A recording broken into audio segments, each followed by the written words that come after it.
সম্পন্ন হল বাঙালি অভিনেতা রাজনৈতিক নেতা জয় বন্দ্যোপাধ্যায়ের শ্রাদ্ধের অনুষ্ঠান। এই অনুষ্ঠানে তাকে শেষ শ্রদ্ধা জানাতে উপস্থিত হয়েছিলেন তার সহকর্মী অভিনেতা প্রসেনজিৎ চট্টোপাধ্যায় সহ অভিনেত্রী দেবশ্রী রায়, এছাড়াও অভিনেতা ও সহকর্মী রুদ্রনীল ঘোষ। সকলেই সমাজ মাধ্যমের পাতায় তাদের শেষ শ্রদ্ধার ছবি ভাগ করে নিয়েছেন। অভিনেতা রুদ্রনীল ঘোষ সমাজ মাধ্যমের পাতায় ভাগ করে নিয়েছেন বেশ কিছু ছবি, যেখানে দেখা যাচ্ছে অভিনেতা জয় বন্দ্যোপাধ্যায়ের বৃদ্ধা মাকে, যিনি উপস্থিত থাকতে পারেননি ছেলের শেষকৃত্যে, চোখে দেখতে পারেননি ছেলের শেষ কাজ। জানা যায় শ্রাদ্ধের দিনও তিনি ছেলেকে চন্দনের সাজে দেখতে পারেননি, ভেঙে পড়েছিলেন কান্নায়। জয় বন্দ্যোপাধ্যায়ের মৃত্যুর পর প্রথমবার তাকে সবার সামনে নিয়ে আসলেন অভিনেতা রুদ্রনীল ঘোষ। ছবিতে দেখা যাচ্ছে জয় বন্দ্যোপাধ্যায়ের মাকে বিধ্বস্ত অবস্থায়। এছাড়াও উপস্থিত ছিলেন জয়ের প্রাক্তন স্ত্রী অনন্যা বন্দ্যোপাধ্যায়। এছাড়াও জয় বন্দ্যোপাধ্যায়ের দ্বিতীয় তথা বর্তমান স্ত্রী অঙ্কিতা ব্যানার্জি ভাগ করে নিয়েছেন বেশ কিছু কথা। বিস্তারিত থাকছে প্রতিবেদনে। বন্ধুরা, চ্যানেলটি নতুন হলে চ্যানেলটি সাবস্ক্রাইব করে রাখতে পারেন ও ভিডিওটি শেয়ার করতে পারেন।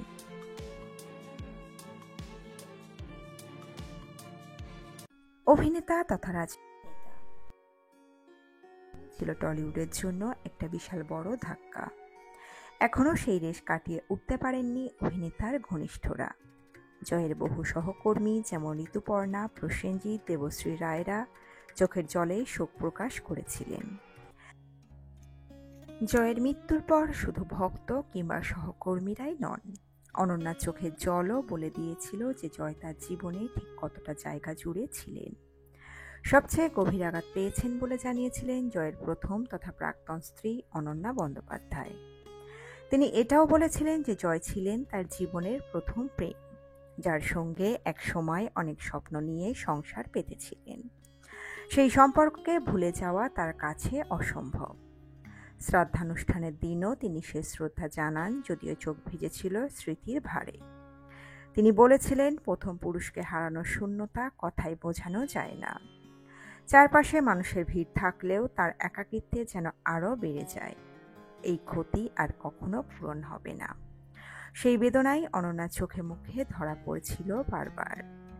এদিন সেখানে আরও এক নারী ছিলেন, যার কথা না বললেই নয়।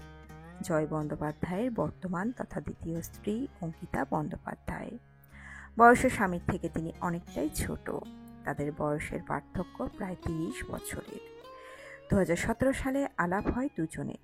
সেই সময় জয় অনন্যার সঙ্গে সম্পর্ক ভাঙার কারণে সম্পূর্ণভাবে মানসিকভাবে ভেঙে পড়েছিলেন।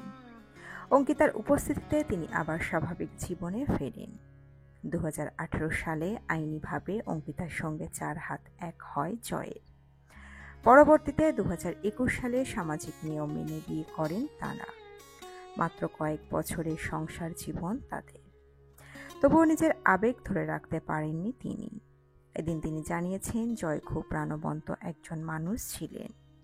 6 বছরে কোনোদিন অসুস্থ হয়ে বিছানায় পড়ে থাকতে দেখিনি। শরীরে তেমন কোনো রোগ ছিল না বলেই আমার জানা। শেষ কয়েক মাস শরীর একটু খারাপ হলেও পার্টির কাজে সল্ট লেকে নিয়মিত যেতেন। হঠাৎ করেই 15 তারিখ অসুস্থ হয়ে পড়লেন, তারপর চলে গেলেন। এটাই সব থেকে খারাপ লাগছে যে বোঝার সময়টুকু দিলেন না। তিনি আরও যোগ করলেন, আমার শাশুড়ি মা মানে জয়ের মায়ের অনেকটাই বয়স হয়েছে। ছেলের এমন পরিণতি শেষ বয়সে এসে কোনো মা সহ্য করতে পারে না। আমাদের ওনাকেও সামলাতে সময় লাগবে। জয়ের প্রথম স্ত্রী অনন্যার সঙ্গে সম্পর্ক কেমন বা ভবিষ্যতে সম্পর্ক রাখবেন কিনা, এই প্রশ্নের উত্তরে তিনি বলেন, অনন্যাদি জয়ের প্রাক্তন হলেও কোনোদিনও সেটা বুঝতে দেয়নি আমাকে। বিশেষ করে জয় চলে যাওয়ার দিন থেকে আমাদের পাশে যেভাবে উনি থেকেছেন, নিজের পরিবারও সেভাবে থাকে না। আমাদের 3 জনের অনেক ভালো মুহূর্ত রয়েছে একসঙ্গে। এখন আমরা দুজনেই আছি, কোনো রকম দূরত্ব আনতে চাই না আর। জয় বন্দ্যোপাধ্যায়ের মৃত্যুর পরপরই তার দ্বিতীয় স্ত্রী অঙ্কিতা ব্যানার্জিকে বিধ্বস্ত করা হয়েছিল দ্বিতীয় বিয়ের প্রশ্নবাণে। সে নিয়েও কোনো রাগঢাক না করে সরাসরি মুখ খুলেছিলেন অঙ্কিতা। কি বলেছিলেন নিজের দ্বিতীয় বিয়ে নিয়ে? তিনি বলেছিলেন, 24 ঘন্টার মধ্যে একটা মানুষ যেন কর্পূরের মতো উবে গেল। নেই, কোথাও নেই। হাজার চাইলেও তাকে আর দেখতে পাবো না। স্পর্শ করতে পারবো না। কণ্ঠস্বরটাও আর কানে বাজবে না। বিরাট বাড়ি আমাদের, সেখানে মানুষ বলতে এখন আমি আর অসুস্থ শাশুড়ি মা, আপনাদের জয় বন্দ্যোপাধ্যায়ের মা। বাড়িটা এখন খাঁ খাঁ করছে। অদ্ভুত শূন্যতা ক্রমশ গ্রাস করছে যেন আমায়। হাসপাতালে যখন ভর্তি করলাম তখনও আমাদের সকলের আশা জয় ঠিক ফিরে আসবে।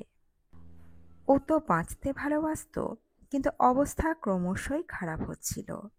সোমবার সকালে হাসপাতালের চিকিৎসকেরা জানালেন অবস্থা একেবারেই ভালো নয়। আমরা গিয়ে দেখি ওরা পেসমেকার বসানোর চেষ্টা করছেন।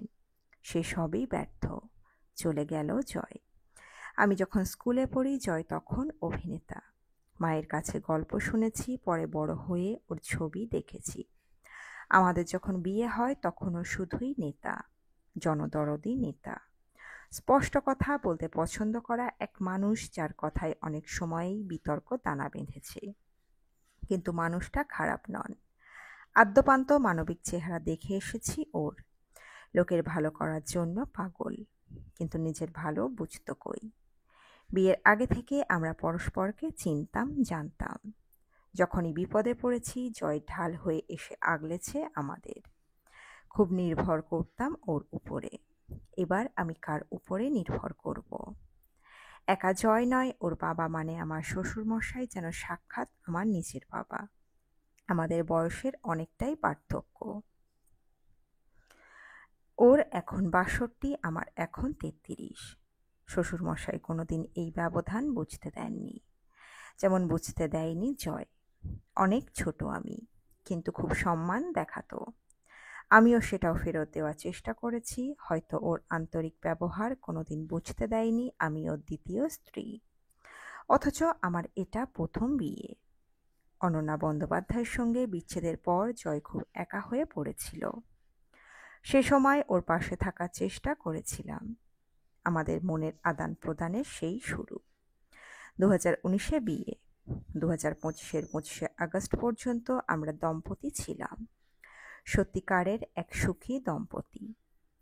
অনন্যাদি মাঝে মধ্যে জয়ের সঙ্গে কথা বলতেন, খোঁজ নিতেন। এমনও হয়েছে আমরা তিনজনে একসঙ্গে বসে গল্প করেছি, যেন আমরা তিন বন্ধু। জয় কোনোদিন অনন্যাদির কথা লুকোননি বলেই হয়তো আমারও কোনো অস্বস্তি কাজ করেনি। আর গতকাল দিদি যা করলেন আজীবন মনে রাখব। উনি বড় দিদির মতো সারাক্ষণ পাশে থেকেছেন, আমায় আগলেছেন। আমার মা থাকলে এভাবেই আগলাতো। অনন্যাদি না থাকলে সব কাজ আদৌ কি এত নির্বিঘ্নে সম্পন্ন হতো? এতদিন জয়কে নিয়ে ব্যস্ত থাকতাম। শ্বশুরমশাই বড় ভরসা করে তার ছেলেকে আমার কাছে রেখে গিয়েছিলেন। তার উপরে আমার ননদ বিদেশে থাকেন। ফলে স্বামী, সংসার, শাশুড়ি, শ্বশুরমশাইয়ের গোয়েন্দা সংস্থার দায়িত্ব সব এখন আমার কাঁধে। হঠাৎ করেই একটি দায়িত্ব যেন কমে গেল। এখন আমার সঙ্গী, জয়ের স্মৃতি, শাশুড়িমা আর শ্বশুরমশাইয়ের গোয়েন্দা সংস্থার দায়িত্ব। অনেকেই দ্বিতীয় বিয়ের কথা বলছেন। আমি তা দুঃস্বপ্নেও ভাবতে পারছি না। মাত্র কিছুদিন হলো চলে গিয়েছে জয়। ওর স্মৃতি আমার আষ্টেপৃষ্ঠে জড়িয়ে। এখনই কি করে দ্বিতীয় বিয়ের কথা ভাবব? যতই স্বামী না থাকুন, সংসার তো সেই রয়েই গেল। তো বন্ধুরা, এই প্রতিবেদনে ছিল এতটুকুই। দ্রুত ফিরে আসবো এরকমই নতুন কোনো প্রতিবেদন নিয়ে। অজানা গল্প চ্যানেলের সঙ্গে থাকার জন্য সকল দর্শক বন্ধুকে অসংখ্য ধন্যবাদ। দেখতে থাকুন, চোখ রাখুন আমাদের অজানা গল্প চ্যানেলে।